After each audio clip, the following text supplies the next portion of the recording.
On August 20th this year, I met up with Eddie on the light rail in Seattle.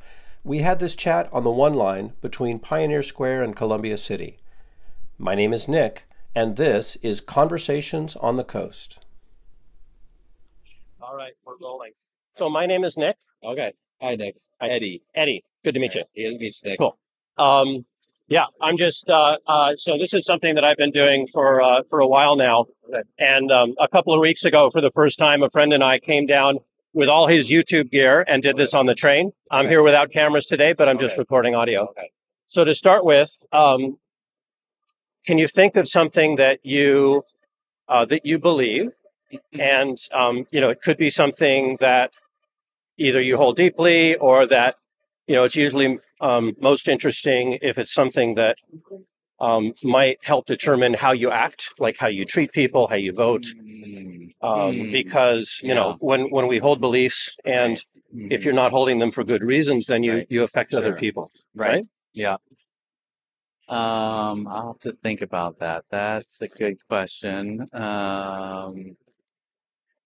Yeah, I guess I do have a belief that helping others is sort of a core value that I believe in for multiple reasons. So I'm not sure. Yeah. Yeah. No, that's a good one. Right. And is this something that's meaningful to you? Yeah. So what role does that play in your life? Like, how does that how does that give you meaning, or what does that mean to you in your life? I think it's partially how I sort of my sense of self, kind of how I decide what I do in terms of like career decisions or how I interact with other people. Nice. So, International District. So, doors to my right. What is the reason that that's important to you, or why do you believe that's a good thing to do? I just it's kind of I don't know if not necessarily spiritual, but I feel like it's sort of like again, it's sort of trying to move behind you where there. I find some sort of meaning in sort of kind of all the chaos. So I just and it makes me feel good, I guess, in some ways, probably. Yeah. So for multiple reasons, yeah. Excellent. All right. So, why is something making you feel good a good reason to believe something?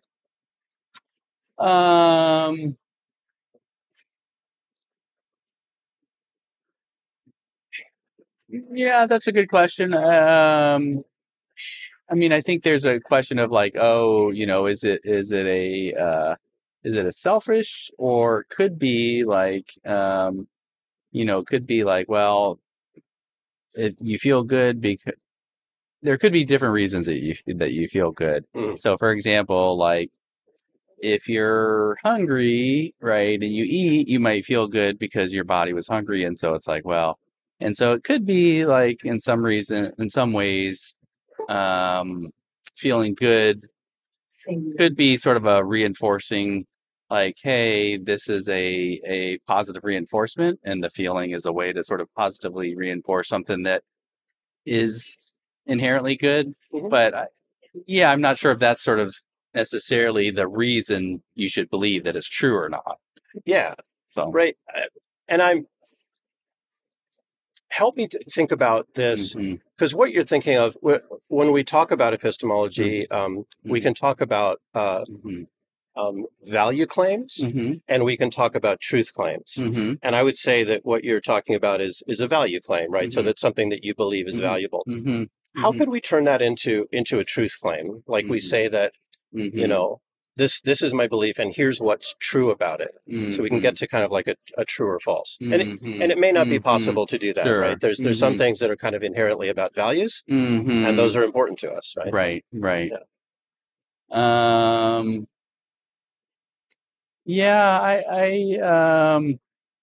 True or not, I guess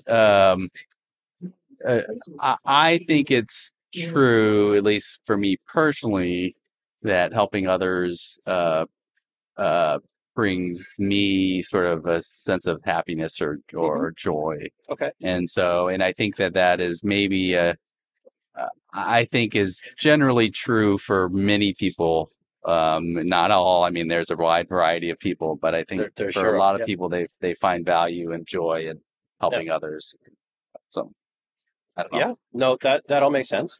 So why is doing things that you feel good a good thing? I mean, I think there's to a certain degree, I think there's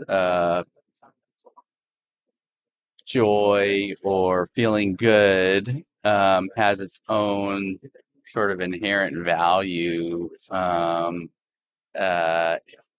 if it doesn't sort of come at the cost of harming somebody else.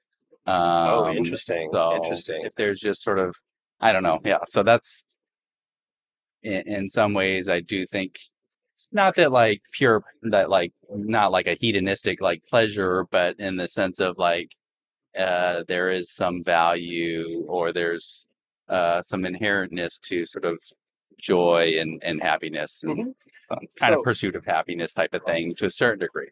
As a hypothetical, how do you balance your happiness in an action with the benefit, with the results of your actions on others? Right. And so kind of as a hypothetical, Yeah. what if you found out that in you helping someone, something that really made you feel good, it actually was a net loss for the person that you were helping? Right. Then I would not. And so that's where I feel like helping others, if it in some ways, that's where, to me, if there's a net benefit for both you and the other person, where it's a win-win. But if somehow what you're doing is not helping that other person, even if you might feel good about it, I think overall, like I wouldn't feel good if I knew that there was sort of like, some harm. Yeah. Then it would sort of detract from that. And so, yeah, so in many ways, what helps me feel good about something is either sort of knowing there's no harm to anybody else, or that there actually is some sort of positive effect to somebody else. So how would you discover what method would you use to determine that you're having a net positive effect? Yeah, that's hard. I mean, it's sort of easier if I think if there's sort of a more direct interaction with somebody. It's sort of harder if it's a more just the impact is more spread out. Then it's hard to measure. But if it's a direct interaction and you can sort of there's sort of an immediate, for example, if somebody is struggling with something and you help them out and they, you can sort of see a direct benefit or then I think that you can, that's one way to measure it. But at the same time, you also have to wonder of like, well, even if it's a short-term sort of positive, then there's sort of like the longevity of it. Is there some sort of long-term negative sort of like, is there some sort of enabling behavior or something like that? So that's all kind of goes into that sort of analysis in my mind.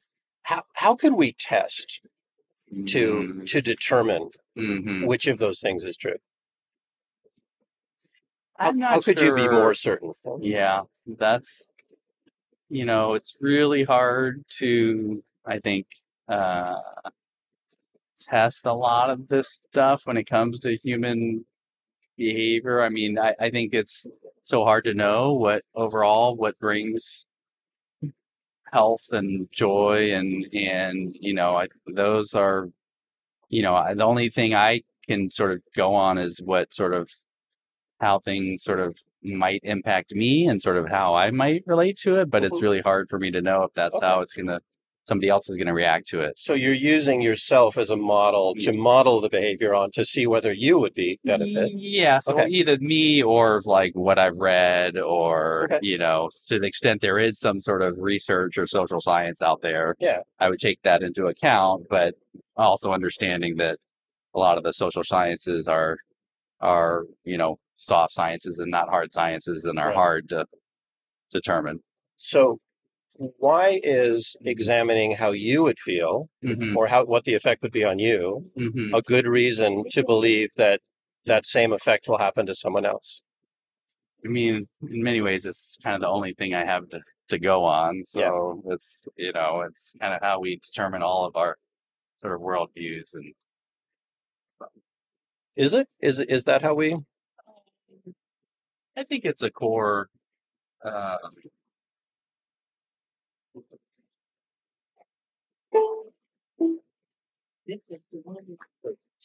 risk of doing this on the train. You should have seen it when we were filming. It was I bet. I mean, I don't really understand how you do it. I mean, other than like through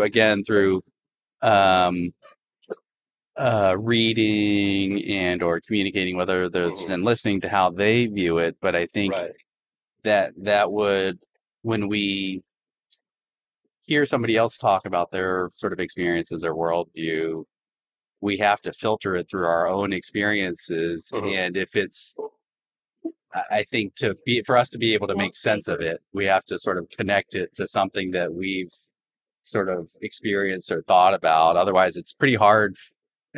Now, we can sort of imagine, but I still think even when we're imagining somebody else's worldview and thoughts, there has to be some sort of like scaffolding or connection to the way that our experiences. Otherwise, it's really hard. So that's, Would there be a way to find out maybe after the fact what the result of your actions had? I mean, sure, certainly by like talking to, you know, again, either that other person or multiple people. It might be harder again if there's an indirect connection. Like, so let's say you're driving and, you know, you either do something, you know, let somebody in or don't let somebody in, or, you know what I mean? Or whatever, you know, I don't know how you would talk to everybody, but you can kind of generally get a sense of how people feel about how somebody else drives or something like that. And, but okay.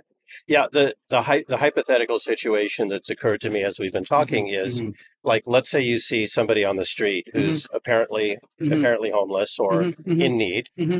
Like, what could be the effects of giving them $5 versus what could be the effects of giving them like a $5 pair of socks?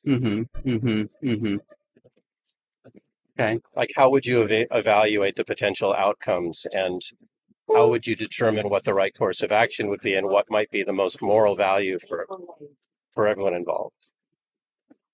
Yeah, I mean, you know, in that sort of situation, I think there's sort of different lines of thought in terms of like, there's sort of, you know, and this is where, not being an expert myself and sort of what people are going through, but I think, you know, I do read and try to pay attention, and, you know, there's a sort of a line, there's some research that shows, for example, you know, giving people, money, like they, you know, there's sort of the concern that if you give people homeless money, they're going to use it on drugs or, you know, things that if they're addicted, but that apparently does not sort of play out in the research. You know, the research seems to show that they will use that for, you know, meeting their basic needs. Now, I'm not, you know, there's probably a wide range. And so, but those would be the things that, you know, I would be concerned about or thinking about. Like, if I'm giving this person money, am I sort of really helping them? You know, there might be some immediate relief, but like, is this really helping them long term? Right? And so that's what would be going through my brain. And that's sort of like, you know, even if you talk to that person immediately, like, it's hard to know, like, what would be the long-term meaning. And, you know, there can be short-term, it can just be a short-term thing, and that's okay too. But if you're trying to make, you know, a longer-term sort of analysis, then that's hard to measure. But yeah, so like for example, like I'm just I'm thinking through this right at the same time as you, because I've also thought about like what do we give, how do we help people who are on the street? Yeah. So if you were to evaluate them taking $5 and going and buying their next fix, or taking the $5 and buying a meal that they need, right, how do you evaluate the moral difference between those? Yeah. I mean, it's I certainly wouldn't feel good about sort of like if I felt like I was just helping them buy their next fix. I mean, on the one hand, they might need that in the short term, but long term, I would feel like I'm supporting a behavior that is harming them, right? And so that doesn't feel great. And so then it's like, well, you think you're doing something to help, but maybe you're harming them. I think buying a meal, I would feel better about, but then so you also have to wonder, like, well, okay, they spent that money to buy the meal, but then does that free up some money for them to buy a fix if they are addicted to something? And so, that's just sort of how I would analyze it. But cool. This is my stop. All right, a really interesting discussion. Thank you so much for taking the time. Thanks for the interview. And enjoy the rest of your day. Yeah. All right. You've been listening to Conversations on the Coast, a series from Washington State featuring civil conversations using street epistemology to explore what people believe and why. Find out more at streetepistemology.com.